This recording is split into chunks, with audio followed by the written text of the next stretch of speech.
These 5 backpacking habits silently drain your energy, and I guarantee you're doing at least one. After hundreds of miles on trail, I realized it wasn't my gear holding me back, it was some of my habits. Today I'll show you the 5 biggest mistakes that ruin backpacking trips, and more importantly, the fixes that make every mile smoother. We'll cover pacing, climbs, breaks, even how you think about mileage, so your trips feel smoother, last longer, and actually give you the freedom to enjoy the miles. And if you want more backpacking tips like this, things I've tested on over 100 trips, I put out videos every week. So if that sounds useful, consider subscribing.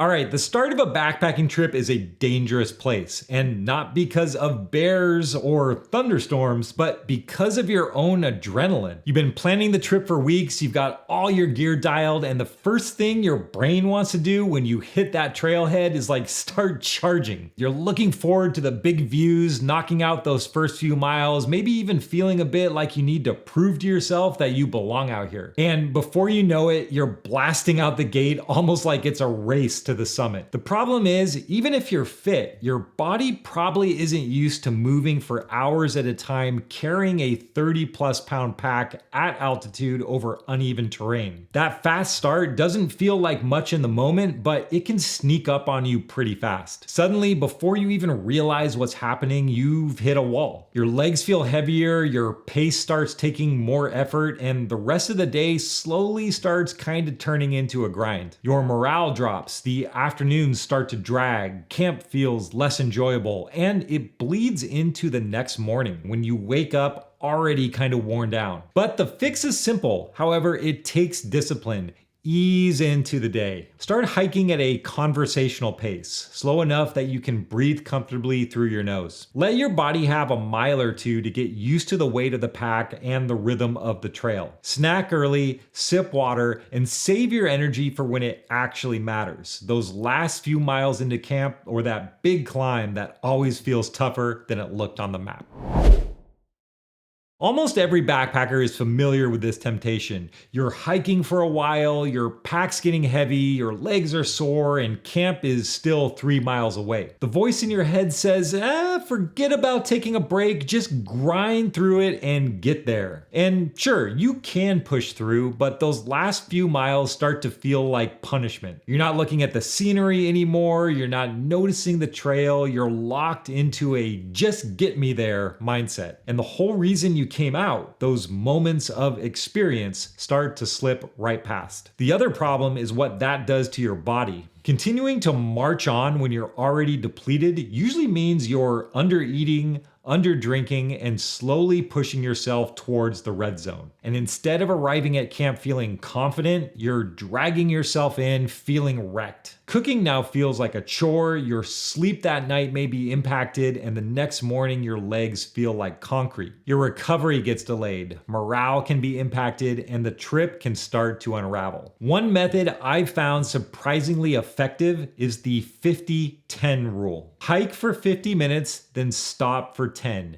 Even if you still feel strong. Think of it as preemptive recovery. Those breaks aren't just about resting your legs. It's allowing time to snack before you get hungry, sip water before you get dehydrated, and reset your mind back to the trail instead of focusing on the destination. And sometimes you really do have to force yourself to stop. But the irony is, by losing those 10 minutes of rest, you gain hours of better hiking and way more energy left in the tank. And this next one is where most backpackers really hit a wall. Climbs. Let's talk about why they ruin so many trips if you don't adjust your pace.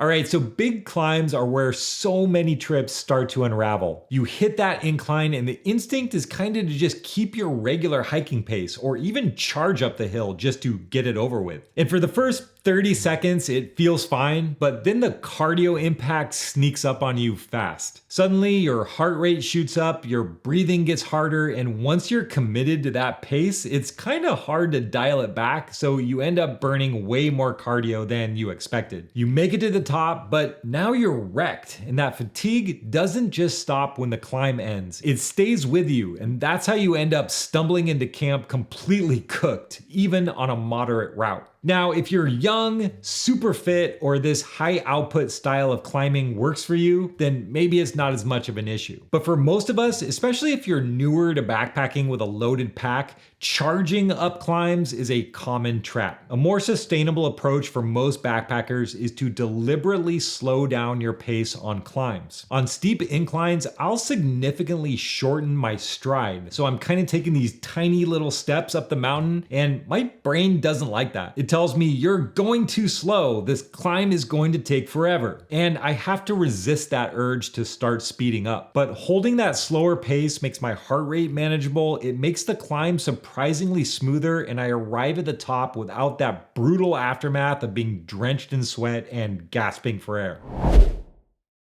One of the most common beginner mistakes I see is underestimating how long your day's hike is going to take and stumbling into camp later than you expected as it's starting to get dark. Or maybe you plan to do it that way. More daylight means more miles, so why not squeeze them in? But the reality is that the last hours of a hike when you're running on fumes is usually where the wheels start to fall off. You roll into camp exhausted, your patience is gone, and instead of enjoying the place you worked hard to reach, now you're just scrambling to get the tent set up before you lose the light. What I usually recommend, especially for beginners, is to time your hike so you roll into camp at least 1 to 2 hours before sunset. And this is important, know what time sunset is, because that's a crucial piece of data. Giving yourself a couple hours at camp before it gets dark means that you'll have time to set up your tent without rushing, dial in your gear, find and filter your water, cook your dinner, and still have some daylight left to actually enjoy being out there. Personally, I'll often give myself 3 full hours at camp before sunset. That way I can explore the area around my campsite, maybe wander up to a ridge or a viewpoint to watch the sunset, and know that I've already got my base set up back at camp. And this is especially useful if you're newer to backpacking or if you're still figuring out your camp setup system. Camp chores can take a lot longer than you expect. Filtering water, cooking food, organizing your shelter. When you're trying to do all of that in the dark, it can get frustrating pretty quick. But if you give yourself that extra hour or so, camp life becomes more enjoyable. You end up sleeping better because you've gotten an earlier start on setting up your camp, and you set yourself up for a stronger start the next morning.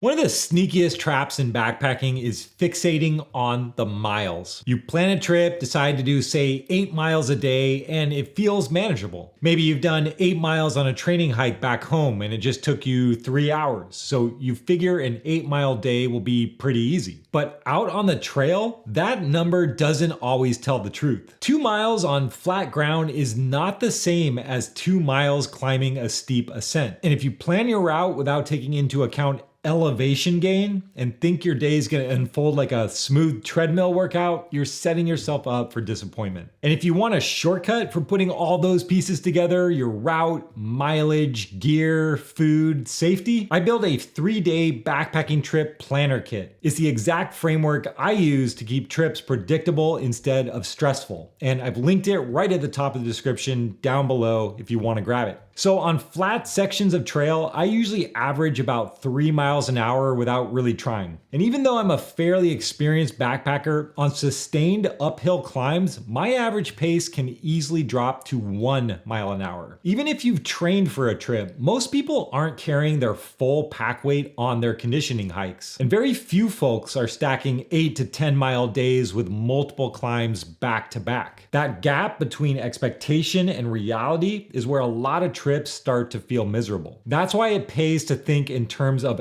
elevation instead of just mileage. When I'm planning a route, I don't just look at the total distance. The first thing I'm looking at is the amount of climbs, the total elevation gain, and the average grade of the climbs. This allows me to evaluate how much effort I'm going to need to exert per mile on each day, and then I'll start planning my daily miles accordingly. When you plan this way, you won't be blindsided when a short day ends up feeling brutal, or when you thought a high mileage day would be super long, but you end up knocking out the miles in just a few hours because it was all flat trail. And the thing about all these adjustments is that none of them feel dramatic in the moment. You're just slowing your pace a touch, or taking an extra 10-minute break, or stopping a little earlier for camp. But when you stack those little choices across a full day or a full trip, they can add up to an experience that feels completely different. Instead of limping through the hardest miles and crashing into camp, you stay steady, present, and able to actually enjoy the place you worked so hard to get to. And if you want more ways to make your backpacking trip feel more enjoyable, check out this next video where I discuss 5 pieces of gear that can add a bit of comfort to any backpacking trip. So try some of these tips on your next trip. Let me know if you've got a tip of your own, and I'll see you on the next one.